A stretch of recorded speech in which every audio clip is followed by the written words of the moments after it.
Steno for all में आपका स्वागत है। हम आपको 80 शब्द प्रति मिनट की गति से 6 मिनट का डिक्टेशन बोलने जा रहे हैं। तैयार रहें।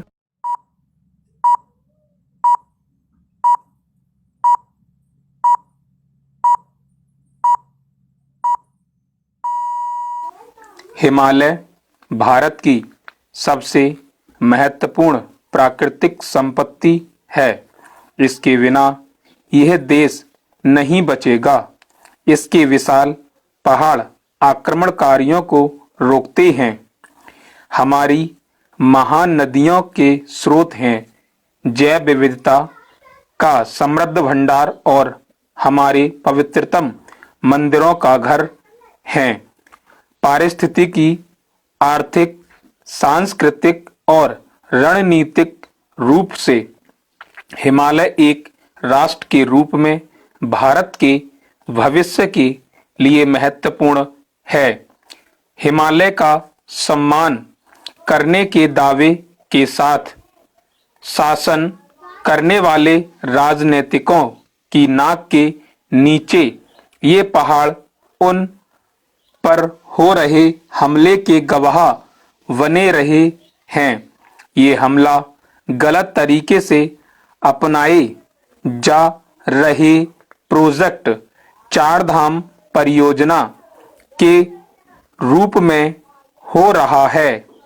12,000 करोड़ रुपए की अनुमानित लागत से तैयार हो रही इस योजना का लक्ष्य 4 पवित्र धामों यमुनोत्री, गंगोत्री, केदारनाथ तथा बद्रीनाथ तथा शीघ्र पहुंच के लिए 900 किलोमीटर लंबी सड़कों का चौड़ीकरण है।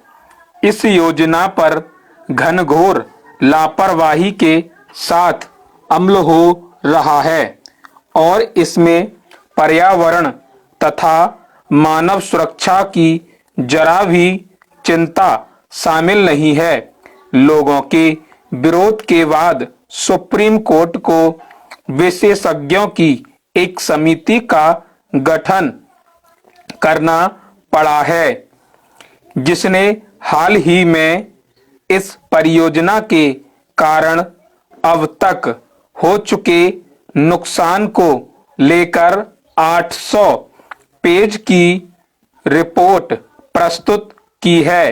इस रिपोर्ट को पढ़ना रोंगटे खड़े कर देने वाले अनुभव से गुजरना है, लेकिन सबसे पहले हमें खुद को हिमालय से जुड़े महत्वपूर्ण तथ्यों का स्मरण करना चाहिए। हालांकि इन्हें देखना अद्भुत लगता है, लेकिन पारिस्थितिकी के लिहाज से ये पहाड़ अत्यंत नाजुक हैं और खास तौर से इन्हें भूकंप तथा बाढ़ का खतरा है। इसके बावजूद एक के बाद एक आने वाली सरकार ने हिमालय तथा उसके लोगों पर 4 तरह से हमले किए हैं। वाणिज्यिक वानिकी, ओपन कास्ट माइनिंग, बड़ी पनबिजली परियोजनाओं को बढ़ावा तथा अनियंत्रित पर्यटन ने मिलकर भारी पैमाने पर जहरीले कचरे के संचय, वायु प्रदूषण में बढ़ोतरी, वनों तथा जैव विविधता में कमी, जल स्रोतों का क्षरण किया है और भूस्खलन तथा बाढ़ में वृद्धि की है। और अब इस भारी भरकम सड़क निर्माण परियोजना के रूप में 5वां हमला किया जा रहा है, जिससे पहले ही बर्बाद हो चुके इस भूभाग को और नुकसान हो सकता है।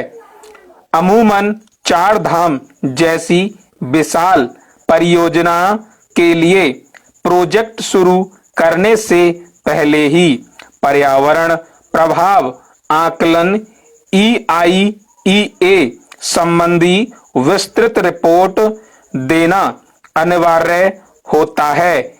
यहाँ यह जिम्मेदारी क्रूर हाथों में थी, चूंकि 100 किलोमीटर से अधिक लंबी सड़क परियोजना के लिए विस्तृत EIA जरूरी होती है।